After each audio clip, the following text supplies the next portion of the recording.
Thank you all for joining First Principles Growth webinar today.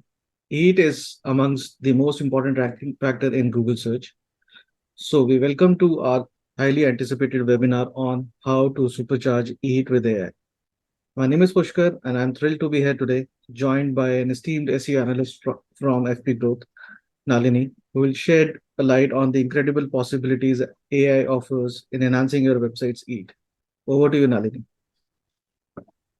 Thanks for joining with me, Pushkar, today. I really excited to talk about supercharging each with AI prompts.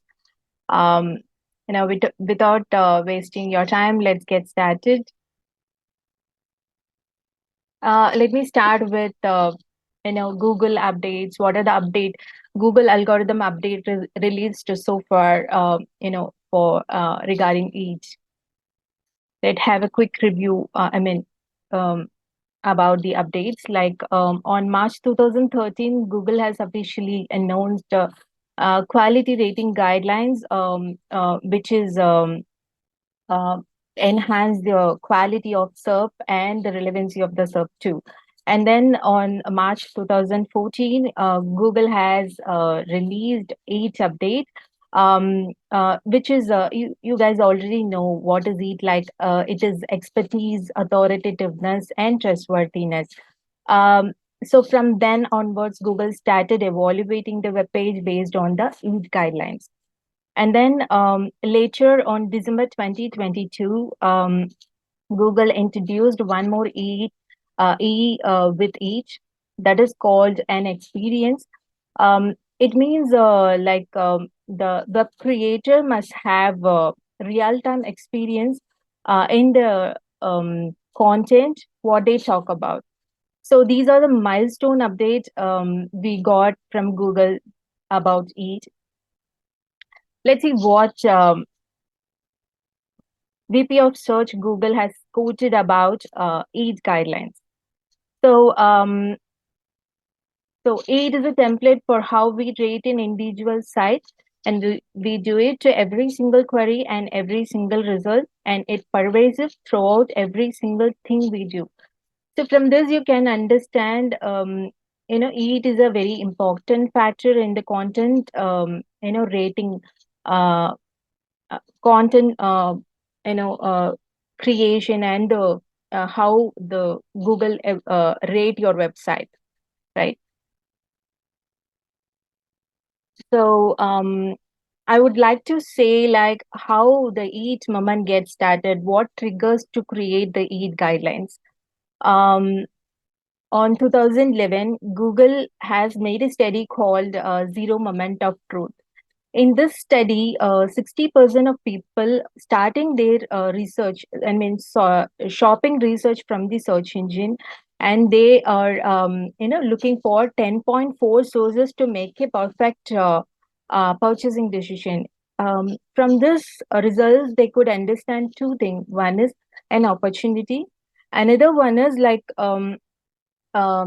they have to work on their algorithms because they are not providing appropriate results to the user. That's why they are digging into 10 more results to find the right marketing decision. So from then onwards, Google started looking at the content side to provide quality content. That's how the EAT got started.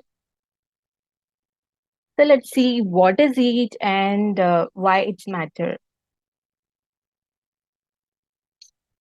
When you come to an experience, the content creator must have a first-hand and real-time experience. They should have on the content what they write about.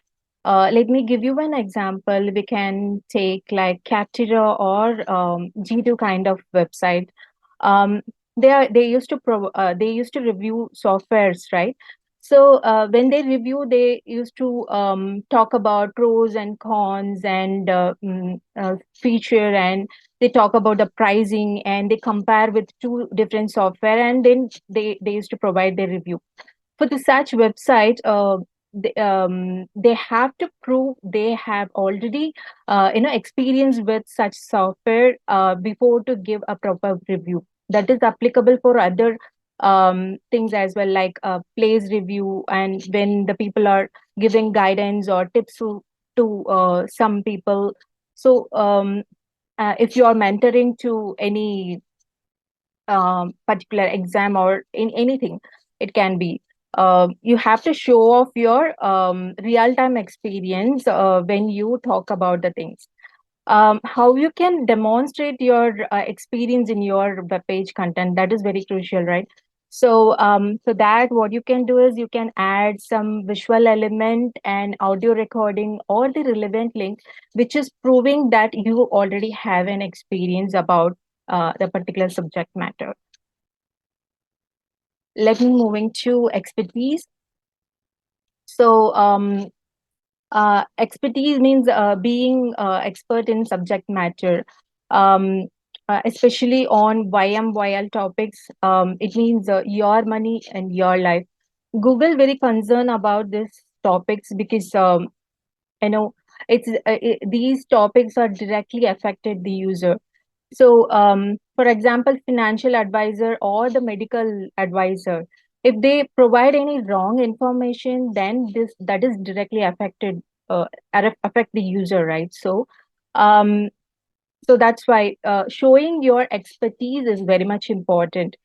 So let me give you one example. Maybe you can take a WebMD. It's a website where they talk about diseases and they how to diagnose what causes disease, and they used to talk about the drugs and everything, right? So even it the uh, all the web pages of WebMD was reviewed by some doctors, then only they are publishing. So there they are proving they are expertise in the particular subject matter.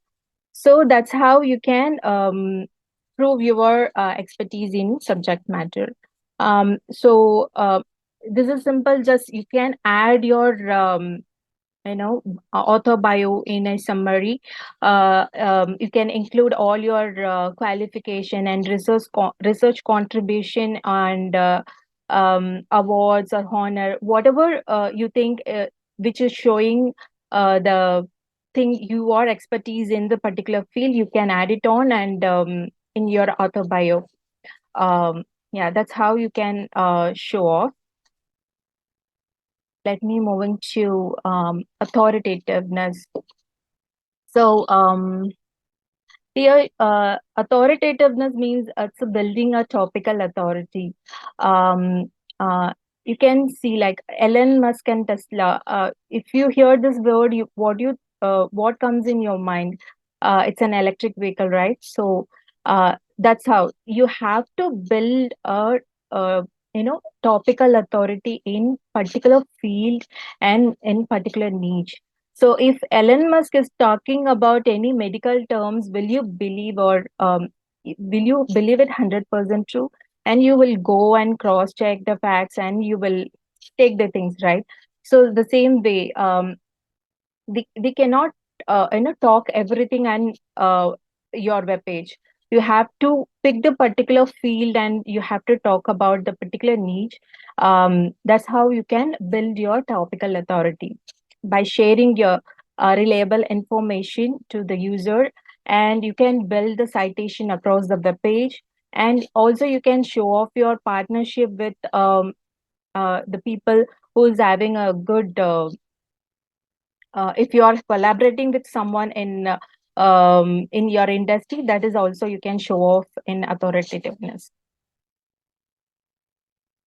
So at last we came to trustworthiness. It's all about being transparency.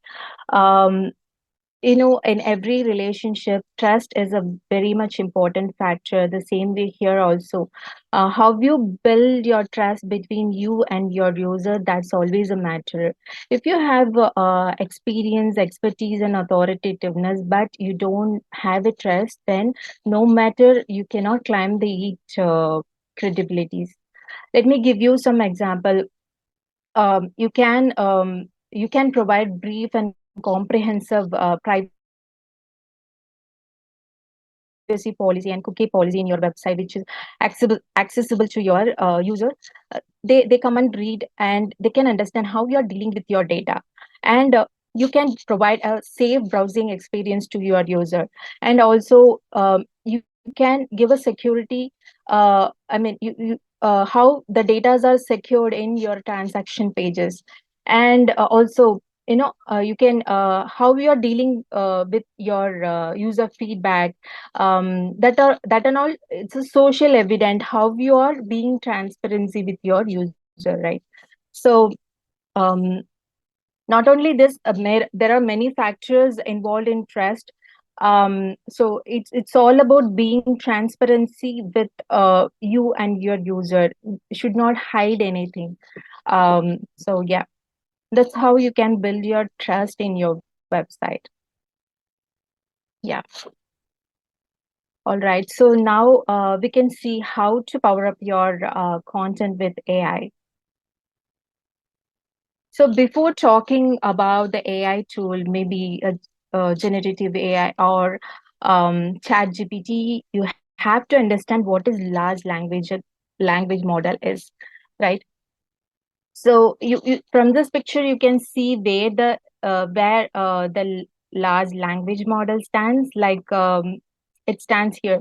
So so it is included all the advanced technology like artificial intelligence, machine learning, deep learning, and neural language. All, and it is like a pre-trained data set which generate the content like a human. So let's see how Chat GPT works.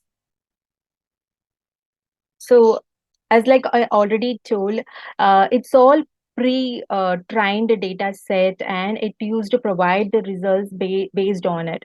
So uh, especially this ChatGPT working based on the prompt engineering. Its prompt is nothing like a it's an instruction. It can be in any form, like maybe a question or any statement, any form of text. So when the users started, putting a text in their prompt, it will be taking as an input, and the AI model will, process it and provide the output based on it understanding. That's how this Chat GPT model is working. And it became very successful because it's the accuracy and reliability is very good. So that's why it's became quite familiar in recent days, right?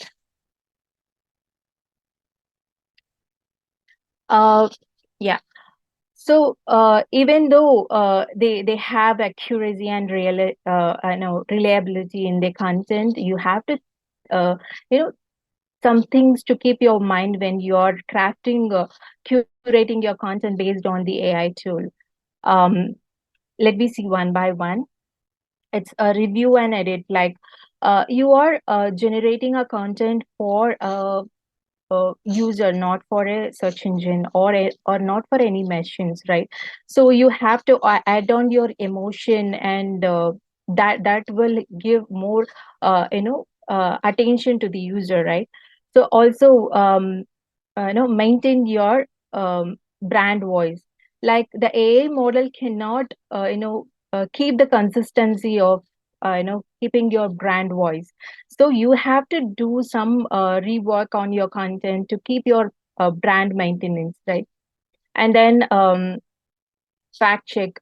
Even though it is providing the accurate results, sometimes the machines can provide some error information as well, right? So make sure all the statistics or the data, whatever you are providing, um, are perfect to go before you live the particular content. And avoid plagiarism, and work for SEO.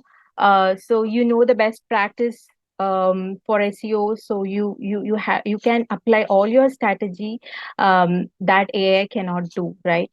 Um, and then enhance the originality. Like you can add upon some extra thing to show off your expertise in your content that AI cannot do. So that and all you can add it on your content, and make sure these content or should meet all the user expectation. It means you understand the user intent, so from there you can take and retweet the content based on the requirement of the user. It should understand the pain points, and it should solve all the user problem, and ensure it's error free, and keep the content up to date, and make sure to check the performance. So these are the things you can keep in mind when you're crafting the content based on the AI tool.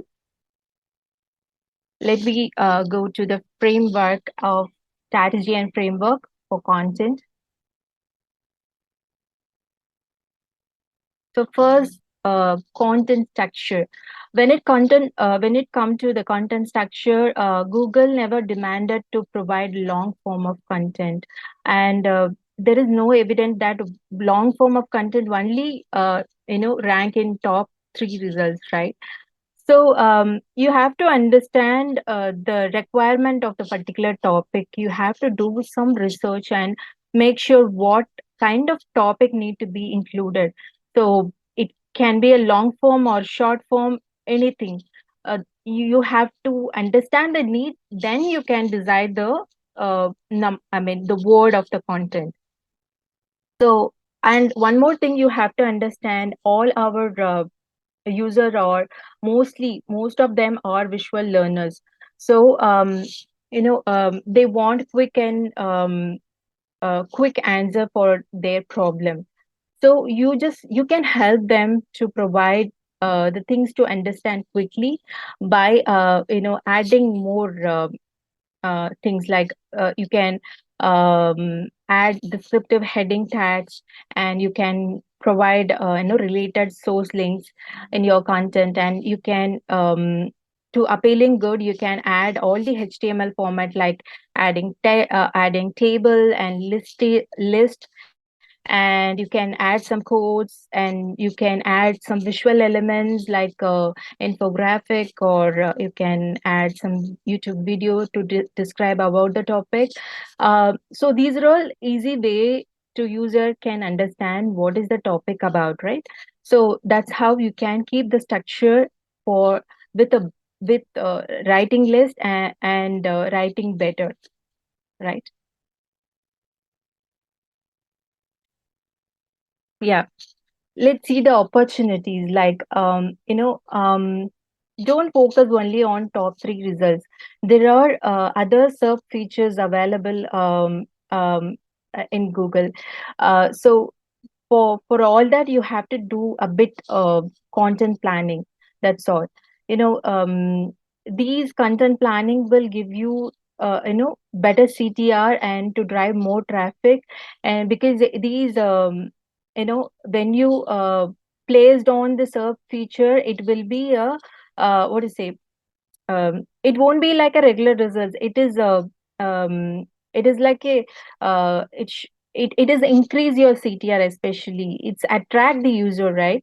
So just do a little bit research by adding the natural answers in, find out the topics, question topics, and add the answers in your content, and add some visual elements that keep you on to add your content on the image pack, something like that. You can add you can plan your content to place on the serve features. So Uh, so now we came to how to craft the content strategy based, with AI. You know that AI can provide accurate and reliable content that we talk about it earlier.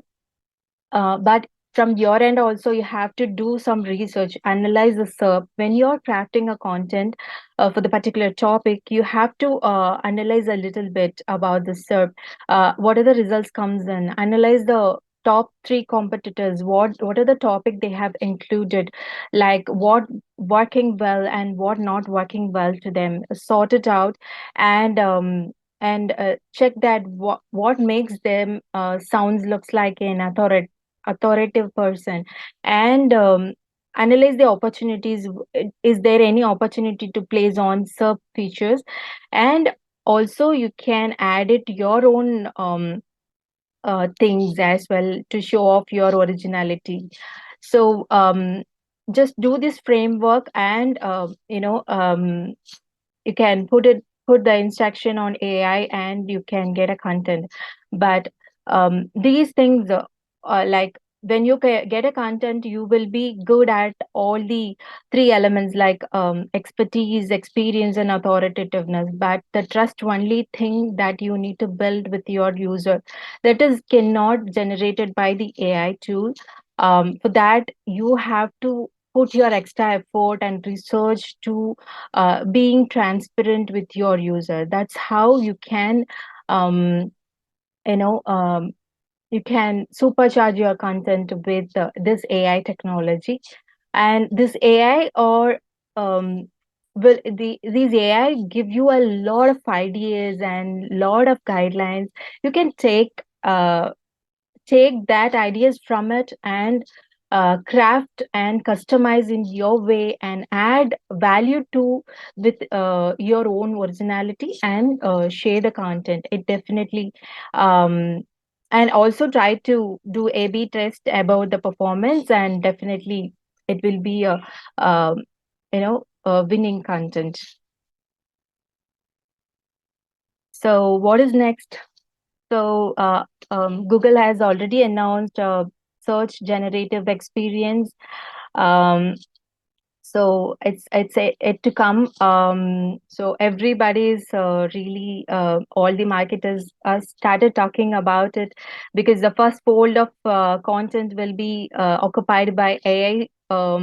So the later the traditional will come after it only. So because of the continuous competition, the search engine need to go to the next level. The same way, we also, as a marketer, we have to, update our skill set, and let's wait for the change.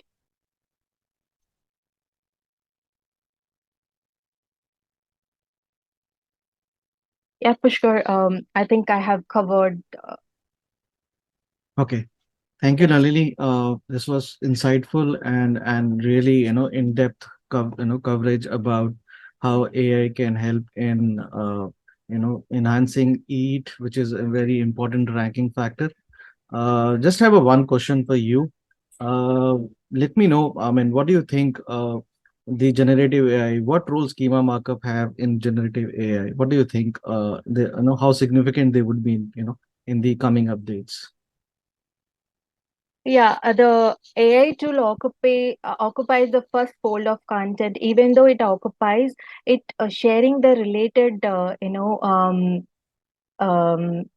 sources. It's showing the related sources aside. So definitely, if you are working on the schema markup, definitely you can uh, get um, your results can come on the AI section. Also, you can drive better traffic. So SEO will not gonna die, but we have to work in a different way. We have to think in a different way to get that traffic.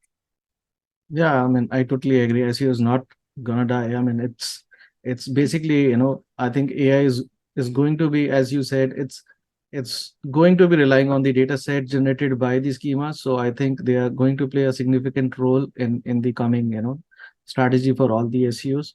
So I think we can definitely put this topic as our next topic in the coming, days. So yeah, so that's it. Yeah.